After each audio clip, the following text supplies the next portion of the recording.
Alright, you can go ahead and pick your helmets back up. Okay.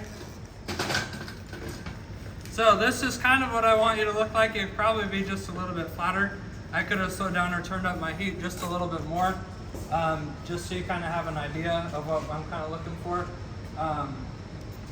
So it can turn, feel free to adjust your settings.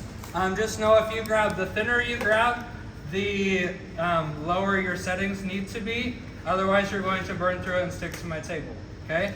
Almost all of the booths should have a stool in them if you want a stool to sit on. If you weld the contact tip shut, okay?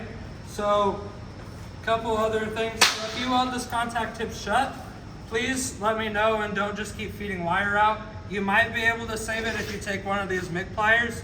You might be able to grab part of it and like come off and then it will fit. If you can't, please let me know and I will get it changed out, or help you get it changed out.